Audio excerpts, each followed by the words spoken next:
Le triangle amoureux est une figure géométrique et sensuelle, vieille comme le monde, comme l'art, comme le cinéma. Et pourtant, ce A3 on y va possède une fraîcheur, un allant, une générosité qui ne sont pas toujours de mise au cinéma, tant s'en faut. Il y a mille façons de traiter le sujet, allant du vaudeville le plus pur, avec claquement de porte et amants en caleçon dans le placard, jusqu'au drame intime qui tire les darmes comme des rivières. La gageure de A3 on y va était de ne pas vraiment trancher entre ces différents genres, pour mieux s'attacher à la vérité des personnages plutôt qu'à des rebondissements souvent factices. Pourtant, le pitch de départ est plus qu'improbable, qu'on en juge. Soit un jeune couple amoureux dont on pourrait penser qu'il n'a pas besoin d'aller voir ailleurs, comme on dit pudiquement. Oui, mais voilà, il a une maîtresse, une amie de son ami qui plus est, et celle-ci ne le sait pas, naturellement. Oui, mais voilà, elle a une maîtresse, ce que son ami ignore, cela va de soi. Et là où les choses se compliquent, c'est que ce séduisant coucou prêt à faire son nid dans le lit des autres, c'est la même jeune femme. Ce qui fait que Jérôme Bonnel traite à la fois de triolisme et d'homosexualité féminine. Ah, mais il ne le fait pas dans le but de choquer, et encore moins dans une démarche de militantisme libertaire. Tout au plus suggère-t-il que la vérité des sentiments doit primer les calculs que la bienséance sociale, ou l'hypocrisie générale si vous préférez, nous intime de faire. Il y a effectivement une situation de vaudeville dans cet étrange attelage amoureux. Et Bonnel ne se prive pas d'en tirer tout le bénéfice possible. Mais il le fait avec beaucoup de doigté, de tact, de légèreté même, aux antipodes de ces comédies franchouillardes qui enchaînent les gags téléphonés. Le cinéaste lorgne visiblement vers le burlesque, se rangeant ainsi du côté des meilleurs cinéastes d'aujourd'hui, Pierre Salvadori ou Bruno Podalides, voire des poètes d'antan dont Jacques Tati reste la meilleure incarnation, organisant une chorégraphie qui dénote un savoir-faire comme il n'y en a guère. La scène au cours de laquelle notre amoureuse doit quitter au plus vite le lieu de son forfait restera, soyons-en certains, dans les annales. Mais le film dépasse cette approche purement esthétique pour nous faire entendre les battements de cœur de ces personnages. Si dans le couple constitué, la fantaisie bouillonnante de l'un contrebalance la discrète mélancolie de l'autre, l'équation chimique ne tient que par la présence d'un catalyseur aux émotions contagieuses, qui en l'occurrence a pour nom Anaïs de Moustier. Alors bien sûr, nous n'avions pas attendu le film de Jérôme Bonnel pour remarquer le mélange de force, d'innocence et de maturité qui émane d'elle, et que nombre de cinéastes ont noté eux aussi, si on en juge par la quantité de personnages auxquels elle prête désormais ses traits.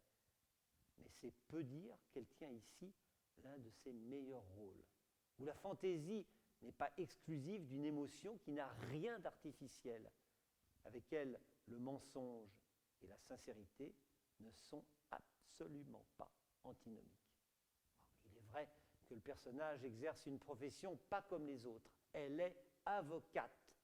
En d'autres termes, elle a pour fonction de mettre en place les vérités et les mensonges des autres pour leur permettre de se tirer au mieux des impasses dans lesquelles ils se sont fourrés, quitte à être incapable d'appliquer à elle-même le moindre stratagème d'évitement des complications. L'idée de faire se dérouler un certain nombre de scènes du film dans le cadre très théâtral d'un palais de justice n'émane pas de Jérôme Bonnel. Mais pour la première fois, le jeune réalisateur, qui en a quand même à son actif 6 longs métrages, a accepté de ne pas signer seul le scénario de celui-ci, quitte à faire des entorses à sa pudeur naturelle. Le co-signataire se nomme Maël Piriou, qui avait écrit un scénario se déroulant dans le cadre judiciaire, et Bonnel a conservé le cadre pour y faire vivre son délicieux marivaudage, imitant évidemment, sans le vouloir, l'excellent 9 mois ferme d'Albert Dupontel, qui il y a quelques mois a su faire voler en éclats tous les faux semblants de la vénérable institution. Mais le commentaire social n'arrive que par la bande, il n'est pas central, pas essentiel, même si les personnages sont définitivement d'ici et de maintenant. Ils enrichissent une jolie galerie de caractères que Jérôme Bonnel garnit film après film avec une liberté qui semble aller croissant. Le temps de l'aventure, son film précédent, reposait sur une rencontre entre 2 personnages l'espace d'une seule journée, 2 personnages en état de flottement, prêts à se saisir de toutes les opportunités que la vie allait leur offrir. Un film où l'émotion et le rire commençaient à entretenir une relation a priori contre nature, mais des plus riches. Peu à peu, Jérôme Bonnel trouve un ton, une petite musique qui n'appartient qu'à lui. Son premier film, Le Chignon d'Olga, avait fait forte impression. Et depuis lors, il n'a jamais déçu, il n'a jamais déchu. J'attends quelqu'un reste un modèle de film choral, et La Dame de Trèfle semble avoir réinventé le film noir pour l'adapter au monde d'aujourd'hui. Ce sont des films magiques. Bonnel a fait 6 films. C'est mathématique. S'il y a 3, on y va. À 6, on y va 2 fois.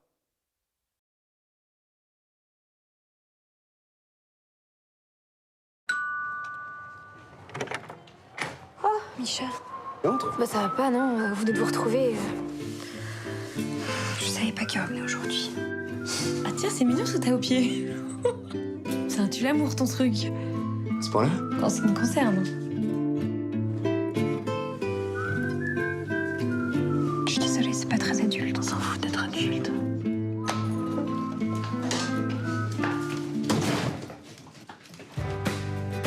Bonjour. Qu'est-ce que tu fais là? Je voulais juste t'embrasser. C'est pas très adulte, mais... On s'en fout d'être adulte. Toi aussi, tu penses? Charlotte est juste là. Allez, vas-y vite.